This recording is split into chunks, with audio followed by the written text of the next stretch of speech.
Were you aware that the typical high school romance typically lasts approximately 3 weeks? Well, Katie Thomas and Greg Hollander defied that statistic by a whopping 40 years. They first crossed paths when Katie was a freshman and Greg a sophomore. From that moment onward, they were inseparable.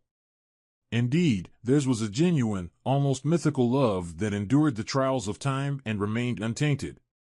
Interestingly, Kat and I were married for roughly 30 of those years. At the time, I believed our happiness to be genuine. Our marriage brought satisfaction, and the birth of our daughter Joan only deepened our bond. Generally speaking, during those years, I felt content. Allow me to introduce someone who can fill you in on this significant development. I'm Thomas Marsh, and Katie has been my devoted wife for nearly 3 decades. As previously mentioned, Kat and Greg were high school sweethearts, and indeed she lost her purity to Greg. It's a known fact that most high school romances come to an end eventually. However, in their case, it seemed more like a temporary hiatus. Since Greg was a year ahead of Katie in school, he aimed to amass wealth after graduation to marry her. This was a narrative my wife often shared throughout our marriage. Following high school, Greg embarked on a pipeline job in Alaska with his uncle, which marked the beginning of trouble. It seems Greg ceased correspondence shortly after arriving, leaving Kat alone during her senior year. She briefly entertained dating someone named Sam or Simpson, but her heart remained steadfastly with Greg. Despite Kat's patient waiting, Greg remained absent and uncommunicative. Evidently, Greg found fulfillment in pipeline work and adopted a somewhat nomadic lifestyle, convinced that his beloved Kathy was still waiting for him to become affluent and sweep her off her feet upon his return. However, reality painted a different picture. Life moves forward as usual, and nothing remains static. This was true for Katie, who pursued higher education, earned her degree, and crossed paths with me at a party when she was 24. Though I was a bit older at 29, we complemented each other well. I fell for her instantly and believed she felt the same about me. Our marriage was typical except for a minor hiccup. 2 days before our wedding, a letter arrived from Greg, akin to the prodigal son returning home, urging Kat to meet him. Thankfully, Kat's mother intervened, advising her to focus on her new life and not waste time on Greg, whom she referred to as that crap. Following some emotionally charged moments during which I feared Kat might call off the wedding, she went through with it, becoming my wife, Mrs. Katie Marsh. By the time Greg surfaced, we were already on our honeymoon, and in his despair, he apparently enlisted in the Marines. After our honeymoon, we settled into our new routines, with Kat working as a nurse and myself as an insurance adjuster for a major company. While my marriage remained strong, there was one recurring issue. Greg began texting Katie, and she responded willingly. When I questioned the necessity of this, she became defensive, insisting he was just an old friend who needed support, being single and in the Marines, and she was merely writing to uplift his spirits. I cannot claim ignorance since I was well aware of his consistent correspondence with her and equally aware of her reciprocal letters. Despite efforts from both her family and myself, she persisted until news arrived that he had married someone at his station, putting an end to their communication and restoring my peace of mind. Over the next 3 years, she received just 3 Christmas cards from Greg, and that was the extent of it. During this pause in communication with Greg, our daughter Joan was born. With our newborn in tow, Kathy and I joined forces and diligently worked to build a home and farm to provide Joan with a good life. Those were indeed good days, and we worked together harmoniously to nurture and raise our child. However, as is often the case, a disruption arose. One day, Katie received a letter from Greg. Though she never discussed it, I observed our stamp consumption increasing, leading me to conclude she had resumed correspondence with him. Despite this, I chose to overlook it, considering his duty to protect democracy while I ensured my family's well-being. If they chose to write to each other, I deemed it their business, regardless of my sentiments. Eventually, Kat began sharing with me some tidbits she had gleaned from Greg. He had divorced his first wife but remarried. He had seen combat and was apparently highly decorated. While I listened with only partial attention, Katie spoke with pride about her former Marine. I gently corrected her, reminding her he preferred to be called a Marine, not a soldier. Katie chuckled sweetly and remarked that she should be cautious. Witnessing her discuss him saddened me, yet I held out hope that someday she would move on and focus on our family. Unfortunately, that day never came. Greg had served in the Marines for 30 years, experienced 3 marriages and divorces, and garnered enough medals to rival General Patton. I realized with dismay that while Greg had become more charming to my wife over the years, I had simply grown older and more predictable. My only solace was the hope that Greg, upon discharge, would settle far from us. Regrettably, that was not the case, and here we are now. Our daughter Joan is now a grown woman, married to a wonderful man named Frank Campbell. Even more delightful news is that they are expecting their first child. At 60, I eagerly anticipate reaching the milestone age of 65, when I can retire and enjoy my remaining years in peace and tranquility. Katie still looks as radiant as ever and has the ability to make my heart skip a beat.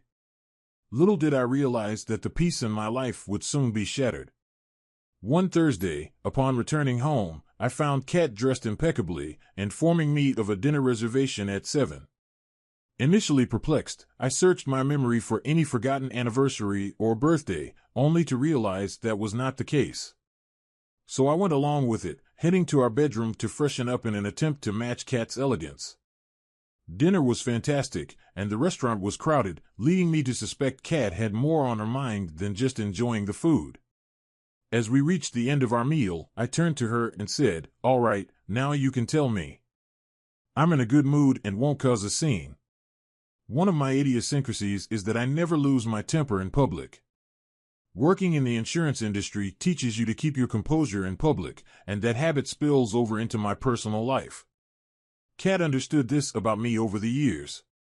Whenever she had something potentially upsetting to share, she chose a public setting to break the news. Tonight, I sensed something was off just by looking at her face. After 30 years together, you become adept at reading your partner. I had a sense of foreboding tonight, convinced it would ruin my evening. Finally, with apprehension, she delivered the news. "Tom, I think you should know that Greg is back." I suddenly felt queasy, but I knew it wasn't the food's fault. I stared at her, waiting for more information, but Kat just looked at me thoughtfully. Finally, I broke the awkward silence. "When you say back, do you mean he's back from vacation?" She shook her head and said very quietly, "No, Tom. He's not on vacation. He was discharged from the army and bought a house 2 streets away from us." With that, my panic level began to rise, and I quickly interrupted, "And he's going to live there with his, what, 3rd wife?" Again, she said quietly, "No. He got divorced again, but this time he had to lose part of his pension because of her." I tried to suppress my anger, but I couldn't help muttering, "Crap. It's just too much." Some nearby diners looked at me in surprise.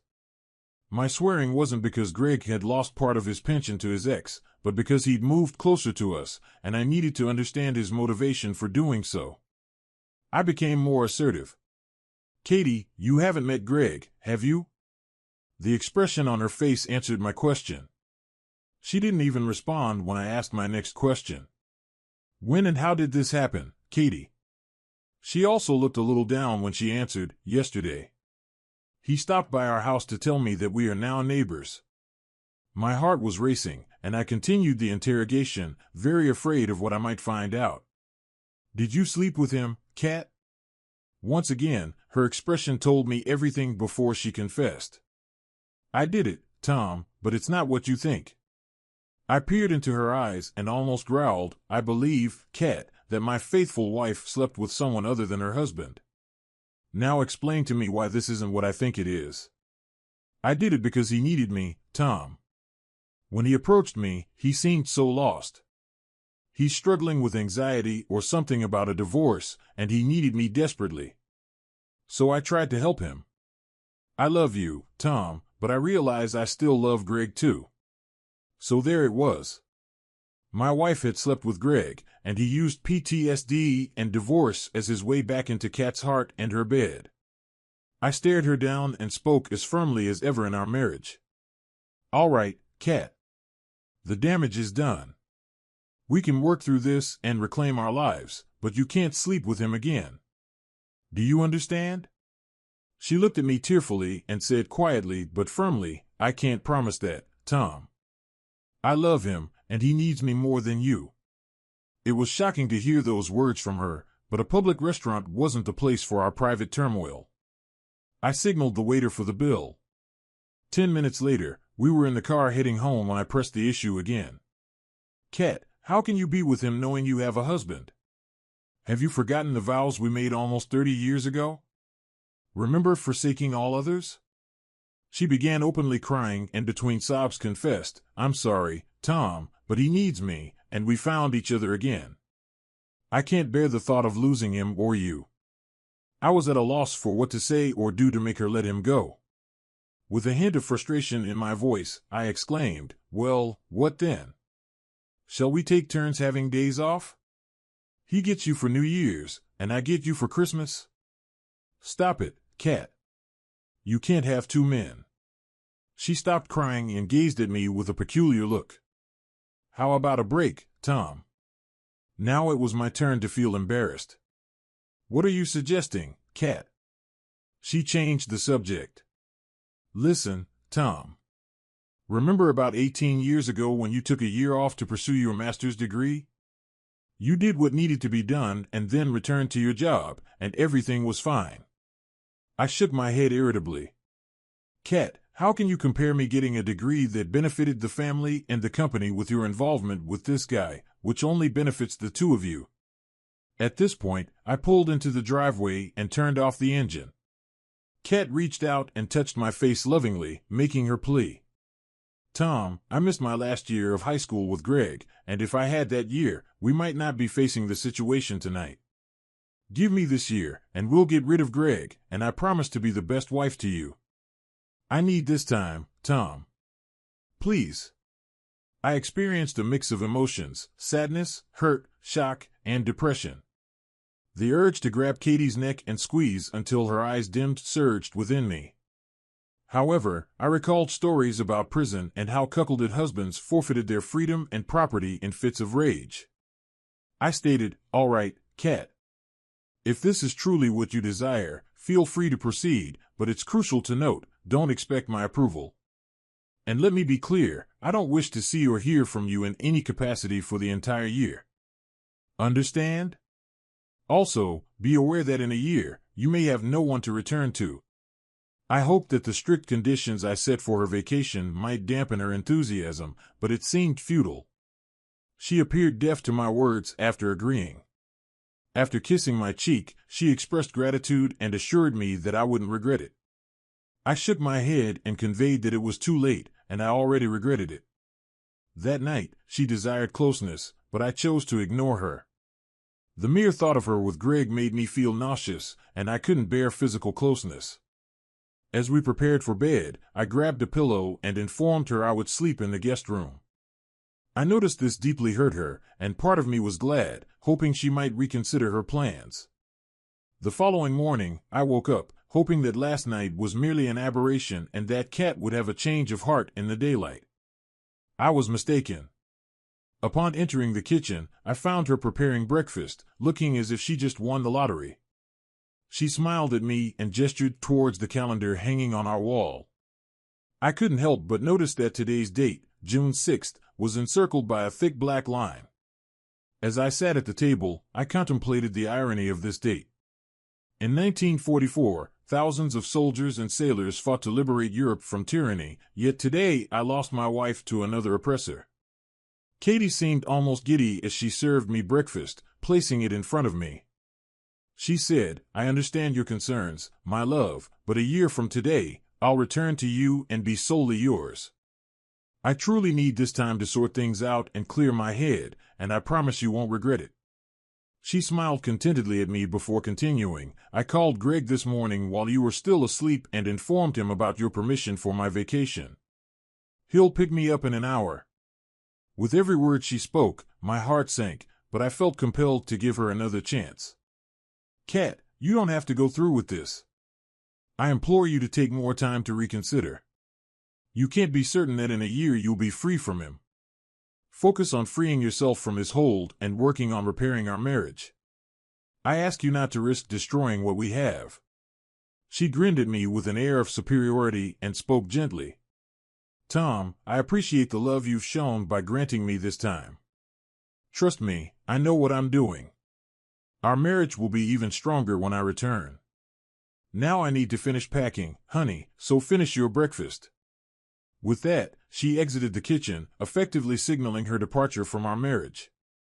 Despite the tasteless meal, I finished eating and proceeded to get dressed. Entering our bedroom, I observed Kat's 3 large suitcases packed with her belongings. She smiled at me affectionately and remarked, "I think I have everything I need. Please take these bags to the porch for Greg." I stared at her blankly before responding, "No." Her expression shifted to surprise at my refusal. Continuing with my negative response, I added, "Listen, if you're determined to destroy 30 years of marriage, you and that idiot can carry your bags together. I won't assist you in this foolish endeavor. Is that clear?" Kat appeared on the verge of tears before retorting irritably, "He's not an idiot. Greg is a wonderful man and a hero who served our country. He's done more than you ever have." I turned away, muttering, "Yes, he's received medals while I've spent 5 days a week working to provide for you and our daughter. You may be right, but it was meaningless." Katie hauled all her luggage downstairs to the driveway, shooting me disdainful looks with each bag she took. Shortly after, a car arrived at our house, and a man who I presumed was Greg began loading her belongings from our porch. Katie shouted to him that she would be right there before returning to bid me farewell. We stood awkwardly facing each other, and I broke the silence first. "If you're truly going through with this foolish plan, remember the terms. I don't want any contact for the entire year." I could see it was starting to sink in for her as she meekly replied, "I understand, Tom, but everything will work out. You'll see. Remember that you agreed to give me this year." She waited for my response, but I remained silent. Finally, with a more perplexed expression, she said quietly, "I really love you." She leaned in for a kiss, but I turned away at the last moment, so she settled for touching my cheek. Hastily, I stated, "I can't kiss you knowing you're going to him." Tears streaming down her face, she dashed out of the house and into his arms. Standing at the front door, I watched her embrace him passionately, feeling rage surge within me. 2 minutes later, my driveway stood empty, mirroring the emptiness in my heart as I truly realized my wife was now another man's partner. I called in sick to work that morning and promptly went to the hardware store to purchase new locks. Spending the entire morning, I replaced the locks on the house and updated the security codes on the alarm system. Fortunately, it kept me busy and diverted my thoughts from Katie. However, once I finished, the sadness returned, crashing over me like a wave on the shore. Then, I resorted to what many would do in such a situation. I turned off our home phone and began heavily drinking. Though intended as a search for relief from the pain of losing Katie, it proved futile. My battle with excessive drinking continued until Sunday morning when I ran out of drinks, a relief as I felt physically, spiritually, and mentally exhausted. I eventually went to bed and fell into a deep sleep, only to be awakened by a knocking sound in the house.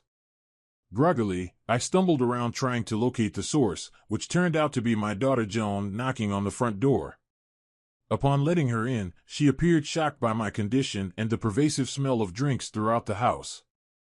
Her initial words were, "What's going on, Dad?" I struggled to focus amidst the pounding in my head, but managed to respond, "What do you mean?" She regarded me with a puzzled expression before guiding me to the kitchen. "You need coffee and food, Dad. Then you can explain what's been happening." An hour later, with food in my stomach and coffee in hand, I recounted everything I knew about her mother and Greg. To say she was shocked would be an understatement. "Dad, let me clarify. Is Mom intending to take a year-long break from our marriage to rekindle things with her old high school boyfriend?" I nodded in agreement, stating, "Yes, something along those lines." Her ensuing questions mirrored the ones I've been grappling with since Friday. "What's your plan, Dad?" I met her gaze and the words seemed to spill from my lips. Tomorrow, I'll call in sick again and consult a lawyer. Joan looked saddened and speculated, I can't believe Mom would do this. Maybe it's a mental disorder. I responded with a blank expression, I honestly don't know, Joni. She regarded me with a sorrow I hadn't seen before. I'm at a loss, Dad. I want to advise you to reconsider, but frankly, this seems like your best option. Joan stayed with me for a few more hours, even preparing dinner for later. As she departed, she kissed me once more and expressed her apologies. Before she left, I inquired, why did you come here today? She looked into my eyes. Mom called and asked me to check on you, but she didn't explain why or where she was. I nodded, feigning comprehension. All right, thanks, and drive safely, dear. I felt quite ill on Monday and also had a meeting with a lawyer. My instincts about Katie were spot on. Even though the divorce tilted in my favor due to my spouse's resistance, preventing her from claiming half of my pension, other shared assets remained unresolved. Now I'm certain that taking a break from Katie could present an opportunity to settle those assets. The subsequent 3 weeks passed swiftly, and I was surprised by how easily I adapted to solitude. On the positive side, I felt a burden lifted, no longer responsible for another person. However, the downside was waking up and going to bed alone. I didn't hear from Katie until mid-July. One Saturday, I visited Flynn's, an upscale tavern in our city, where I sat at the bar as they entered, holding hands like infatuated teenagers. Their passion for each other was palpable, oblivious to my presence observing them closely. I noted Greg's muscular and moderately attractive demeanor, understanding Katie's attraction, yet he seemed to exert control over her while she willingly complied with his desires. He spoke, and she listened, focusing on his words. As she rose to head to the restroom, she eventually spotted me at the bar. She offered a timid smile. Upon exiting the restroom, she approached me hesitantly. Hello, Tom. How are you? Despite the urge to dismiss her, I maintained decorum and replied, oh, as good as one can be when their spouse of 30 years up and leaves for some pervert. What can I do for you? My sarcastic remark seemed to confuse her, but she stood her ground. Tom, I need to get into our house. I left some personal items there, but my key didn't work when I tried to enter the other day. I continued to smile and responded in a friendly tone, well, Kat, it shouldn't surprise you that your key doesn't work in my house since you don't live there anymore. She stood there, looking at me with a puzzled expression before I spoke again. I think you better get back to your boyfriend before he gets worried. Tears welled up in her eyes as she turned and walked away, and I returned to the more pressing matter of finishing my drink. 2 minutes later, I felt a rough hand on my shoulder as I was spun around in my chair to face a very annoyed Greg. Hey, idiot.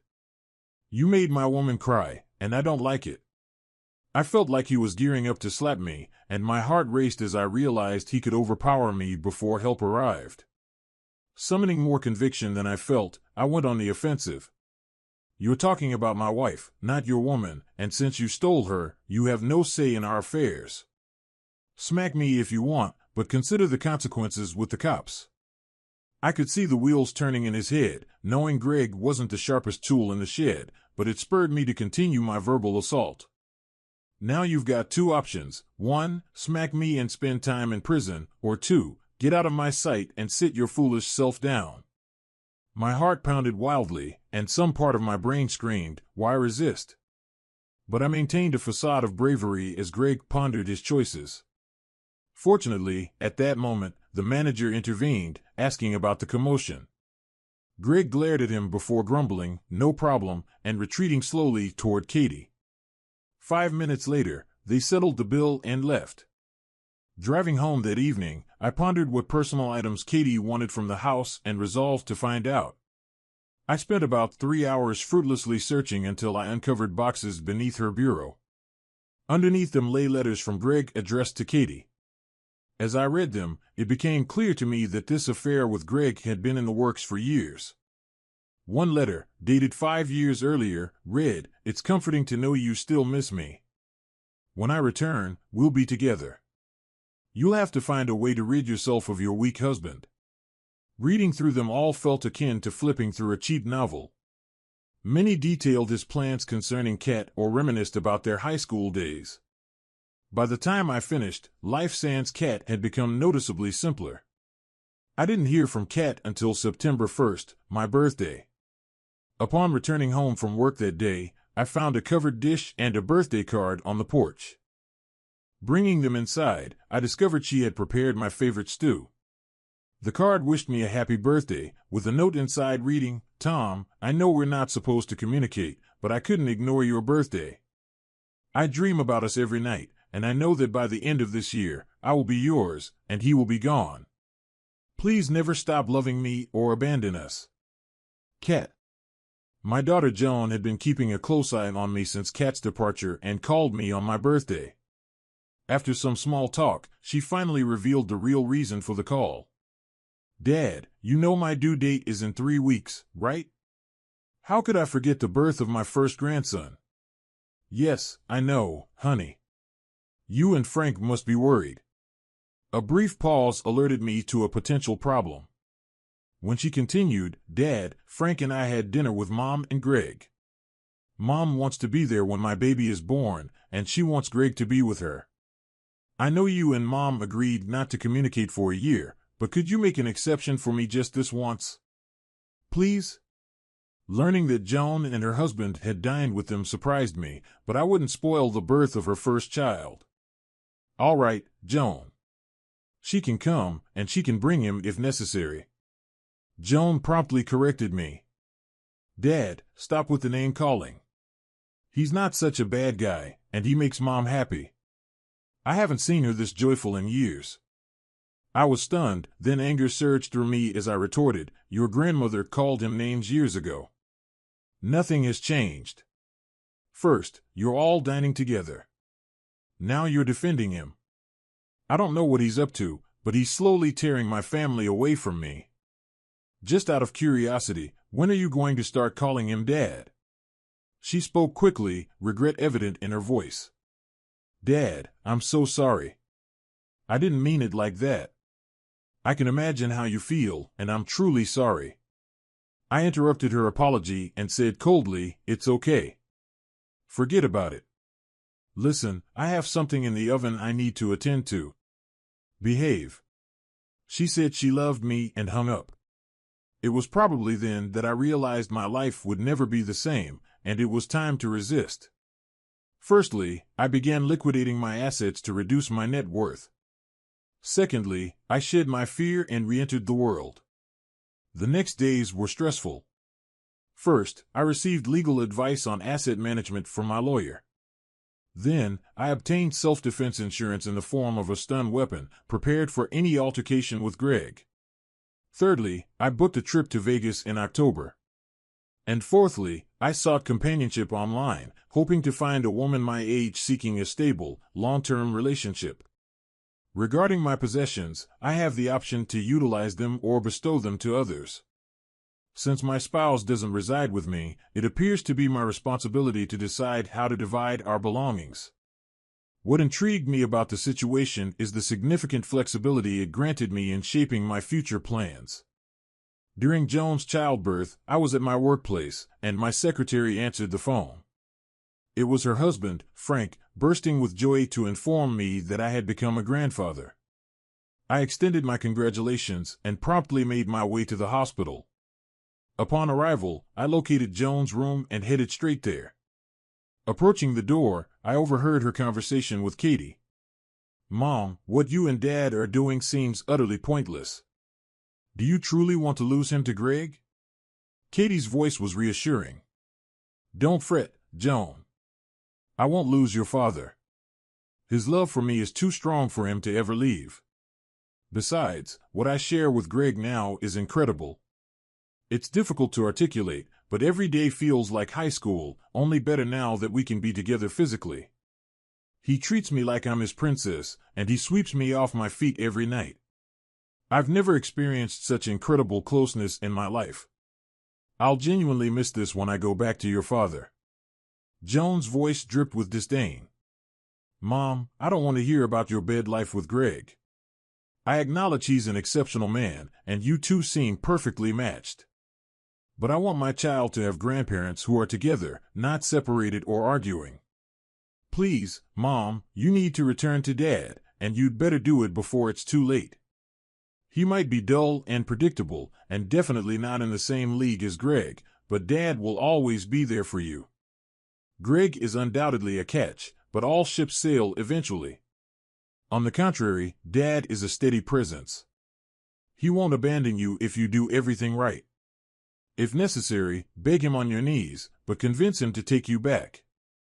There was a brief silence before Joan fervently pleaded, Mom, don't wait too long, or you might lose him. Kat's voice betrayed her misguidedness once again. You don't need to worry about your father and me.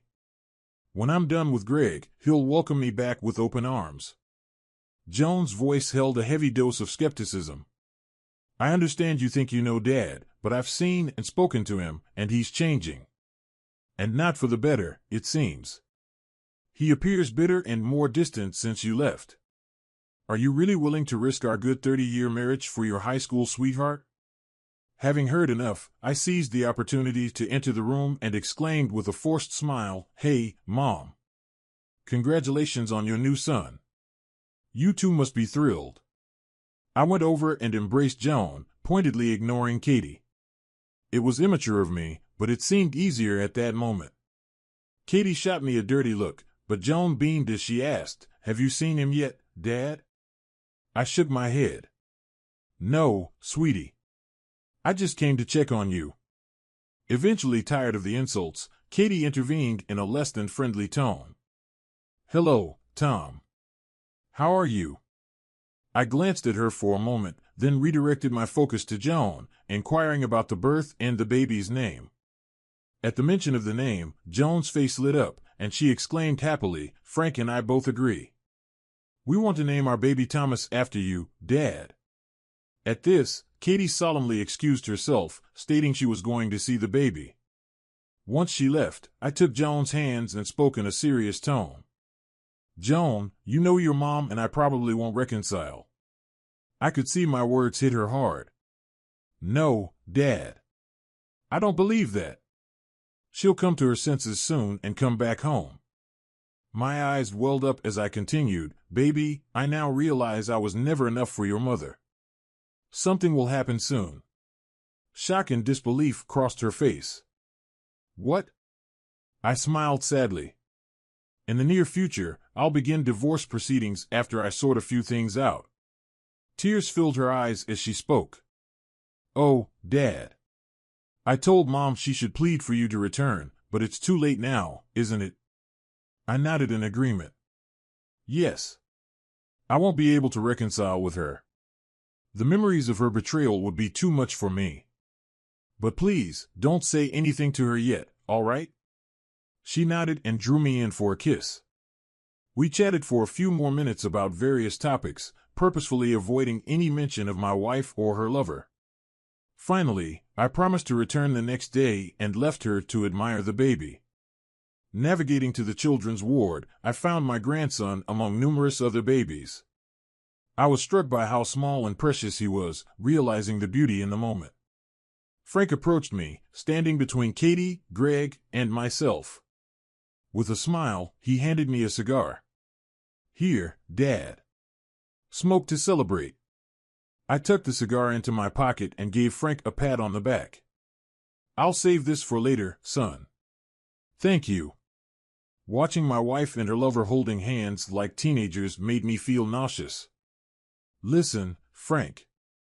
I'll come back tomorrow when it's less crowded and the air is fresher, if you catch my drift. Frank smiled knowingly.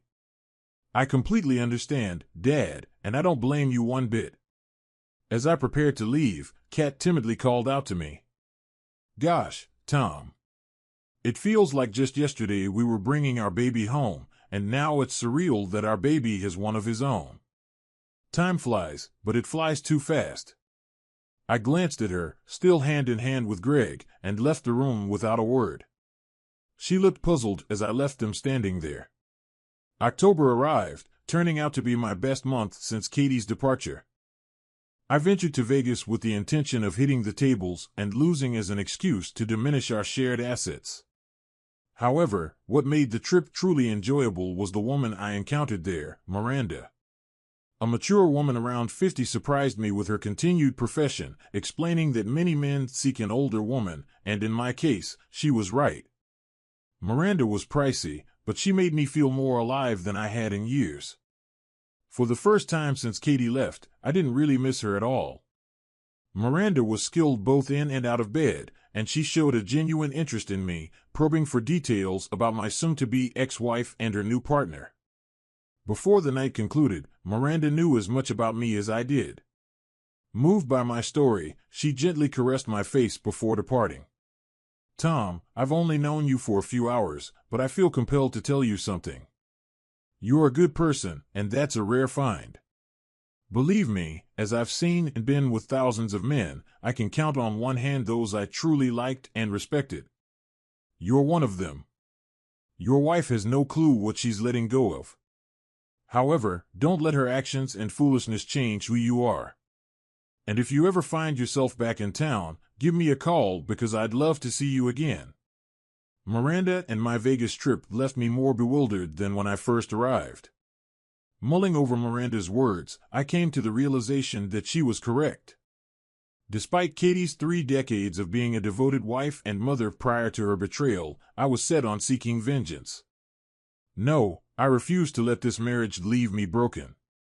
Upon my return from Vegas, I instructed my lawyer to begin drafting divorce papers. Additionally, I resolved to gather more information about Greg Hollander. Acting on my lawyer's recommendation, I hired a firm to delve into his background, from high school to the present. Despite the firm's hefty fees, I didn't hesitate, knowing half the expenses would be covered by Katie's share. Assured of the firm's thoroughness, I was confident they'd provide all necessary information before Christmas.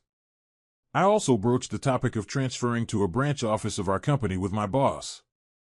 Initially taken aback, considering my previous aversion to relocating, my boss promised to look into it and inform me.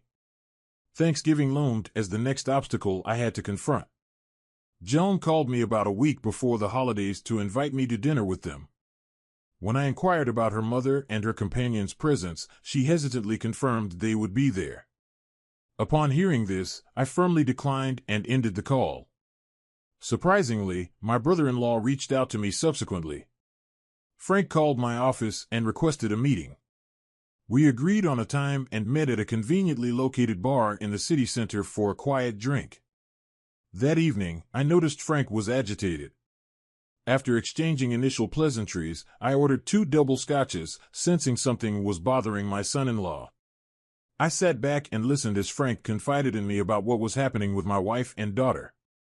"Dad, you won't believe it, but they're both infatuated with him. It's all Greg this and Greg that.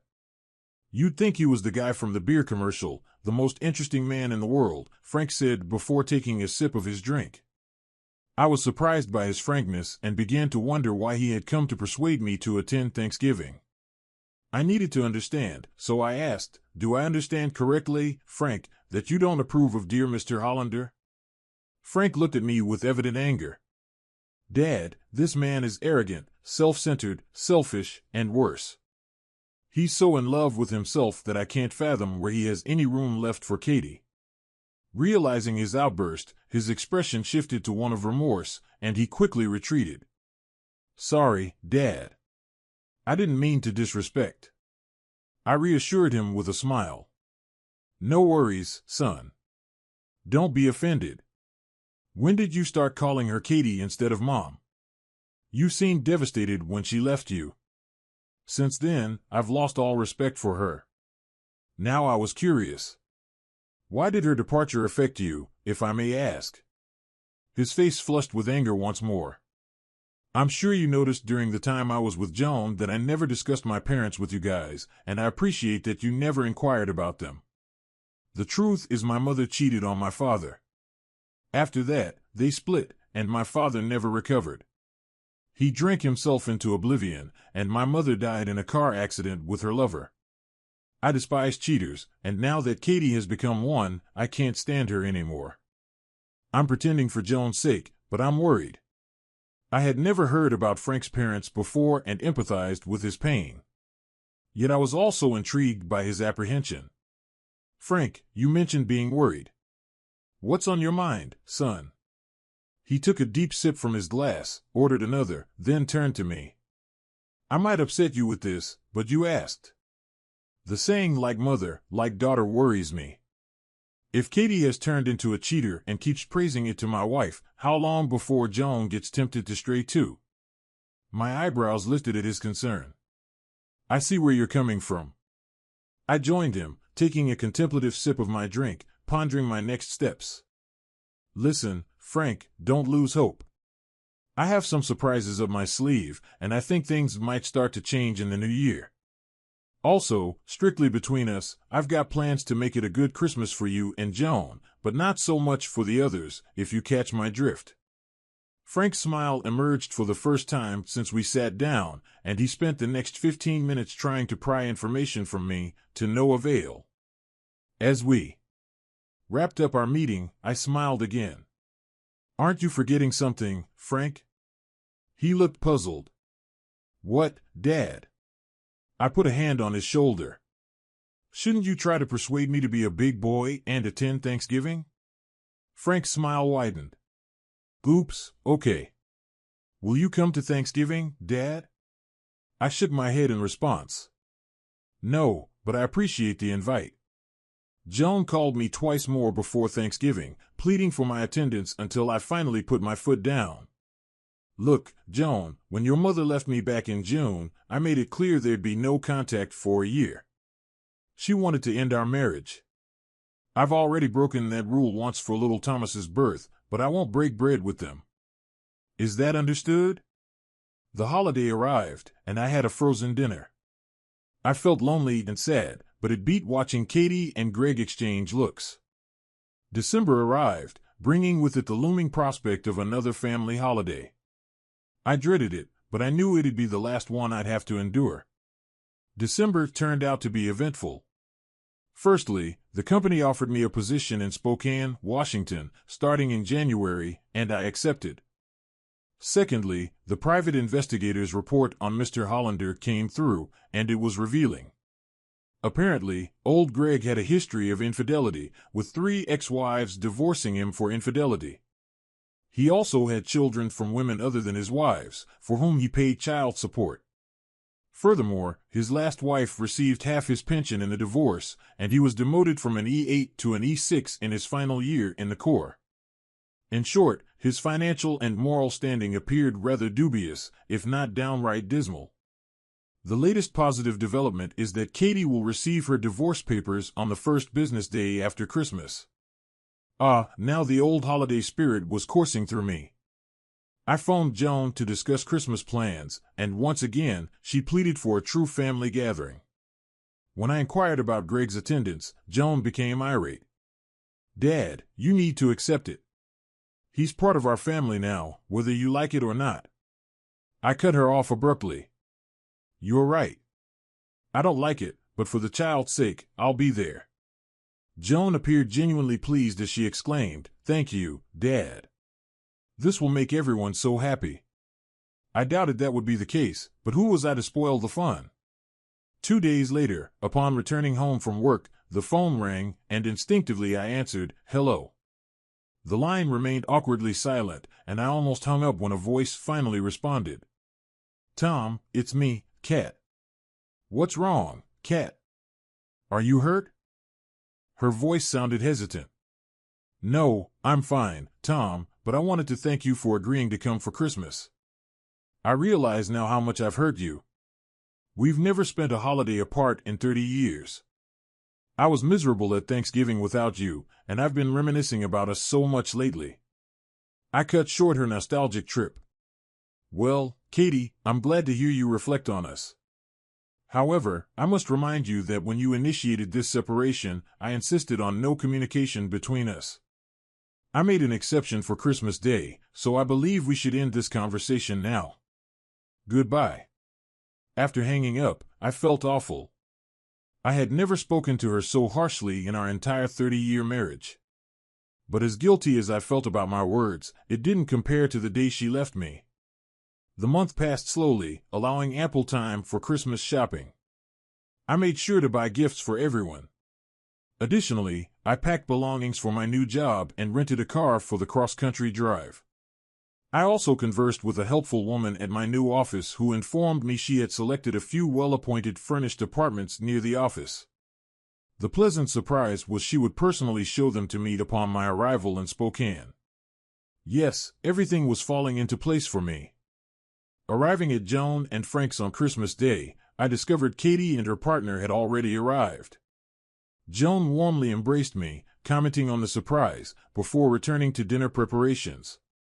I smiled inwardly, thinking if only she knew what a true surprise this was. Frank greeted me, taking my coat, as I quickly inquired, "Can I see my grandson?" Frank nodded, mentioning the baby was asleep in the nursery, but I could visit quietly. I entered and observed the sleeping figure before me, a surge of emotion washing over me, aware that soon I would depart but unable to stay. Sensing movement behind me, Katie silently approached and stood beside me. I couldn't help but feel the irony that she should have been here since June. Katie whispered, "We have a wonderful grandson, Tom." Filled with sadness, I replied, "Yes, Katie, but who will he call Grandpa? Me or the fool, or both?" Katie seemed taken aback. "Why would you say that? You're the only grandfather this child will ever have, Tom." I murmured quietly, "Let's hope you're right, Katie," and then I left the room. The following hours were filled with conversation between Frank and me, while Joan, Kathy, and Greg appeared lost in their own world. I was disappointed at how quickly my daughter fell for Greg's charms. Frank seemed equally unhappy, but I reassured him, promising changes that night. His eyes gleamed as he whispered, "I hope so, Dad. I can't stand that fool around her anymore." At this rate, he'll soon be cozying up to Joan. Dinner was served, and although the food was delicious, the company was lacking. Once again, I felt no desire to converse with my wife or her partner, and Frank seemed hesitant to speak up as well. The only one who spoke was Greg, regaling the women with tales of his bravery. Watching Greg with his small fan club made me feel sick. After dinner, Joan brought the baby into the living room, and we all gathered together. Observing my family, I realized this might be the last time we shared such a moment. Joan seemed happy as she eagerly instructed Frank to distribute gifts. When he did, Joan gave her mom, Greg, and me presents. Katie received a sweater, Greg a gift card, and I received a tie. Practical yet uninspired gifts, much like how my wife and daughter perceived me. When Frank, Joan, and the baby unwrapped their presents from Kathy and Greg, Joan smiled and laughed, while Frank remained polite but distant. Once everyone finished opening their gifts, the room fell a bit silent, all eyes turning to me and my bag of presents. Breaking the silence, I declared, "To conclude this wonderful weekend, I want to give you all the gifts you deserve for this holiday." Standing up, I retrieved the bag I had brought and handed Frank and Joan a large envelope wrapped in festive paper. Joan eagerly tore open the wrapping, while Frank observed. As Joan sifted through the papers inside the envelope, her joyous scream filled the room. Upon realizing its contents, Katie shifted in her seat, eager to learn what the papers held. Wasting no time, Joan filled her in, exclaiming, "Mom, Dad gave us your house for free. No mortgage. Now we can move out of this rental. Isn't that amazing?" Katie's expression faltered as she looked to me with concern. "Why did you do this, Tom? Where will we live?" I shot her a piercing look, hoping to convey my feelings. "Don't fret, Katie. I've thought of everything. Here, this is for you." Handing her a card in a wrap box, I watched as she tore open the paper, revealing a bracelet inside. Surprise painted her face as she pulled it out, prompting me to say, "Take a look at the inscription I wrote." Observing Greg's displeasure at her gift, Katie turned the bracelet over, revealing the words, "Thank you for the best 30 years of my life, Tom." I glanced at Greg, noting his frown, while Katie appeared puzzled. "Tom, thank you, dear. This is lovely, but you forgot to write with love." I offered a smile. "I didn't forget, Katie. I simply chose not to lie. My love for you has been fading steadily in recent months. This bracelet is my farewell and a reminder of what you sacrificed for your partner. Also, you'll receive divorce papers on Monday. I heard Joan inhale sharply, while Katie's face twisted with disbelief and despair. Nodding towards the postcard in the card, I continued, I attempted to express gratitude for the wonderful years and our daughter. There's also a check for half our liquid assets, though it's not much, $195 spent during your absence. The house was intended for my daughter when you left our marriage, explained further in the card. Turning to Greg, I anticipated the brewing storm. This gift is for you as well. Handing Katie another large envelope, she looked stunned. Inside is the full account of what your lover has been up to since your high school split. I believe you'll find it an interesting read. Before I could finish, Greg erupted, threatening, I'll ruin you, you son of a cow. Greg collapsed to the floor with a thud as my stun weapon made contact, ensuring he remained incapacitated. Joan and Katie stood up, and I administered another 2 shocks to Greg's groin area just to ensure he stayed down. Moving closer to him, I remarked, feeling the pain? Well, let me tell you, your agony is nothing compared to losing the woman I cherished for 30 years to scum like you. Katie sobbed as if the world was ending when I turned to her. I know I'm not as exciting as your sergeant, but I won't forget what you did, I said, administering another shock for good measure, relishing in his convulsions. This never gets old. I glanced back at Katie, summoning more bravado than my shattered heart allowed. Anyway, since you seem to enjoy this affair, I'm giving you the ultimate gift, Katie, freedom.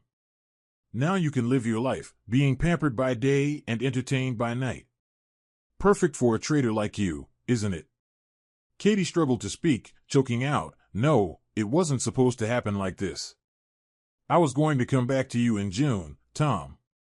I love you. She trembled like a leaf in a storm as Joan rushed to console her. I zapped Greg once more before Frank intervened nervously. You shouldn't do that again, Dad. You might ruin him. Standing over my convulsing nemesis, I looked at the 2 women I loved more than anything. I'll leave now. Thanks for the lovely day and the wonderful life, as I likely won't see you again, possibly ever. Both women were speechless, staring at me as if I were a stranger. Frank handed me my coat with a satisfied grin. Before leaving, I addressed my daughter, who looked at me with fear for the first time. Joan, take this as a lesson. If you follow your mother's path, you'll suffer just like she did. You'll lose everything, your husband, your home, your possessions, and the love of your life. Approaching little Tom's crib, I touched his cheek and whispered, Goodbye, baby. Maybe we'll meet again someday, but I doubt it. Still smiling, I left for the door, bidding the silent room, Happy New Year, everyone. By the time I reached my car, the shock had likely worn off for the women, or maybe Greg had recovered, but I distinctly heard one desperate voice cry out, No. This can't be happening to me. Starting the engine, I thought about Vegas on my way to Spokane, where seeing Miranda again wouldn't be unwelcome. As I backed out, Frank emerged from the house, smiling and waving, and I returned the gesture before driving off into a new life out west.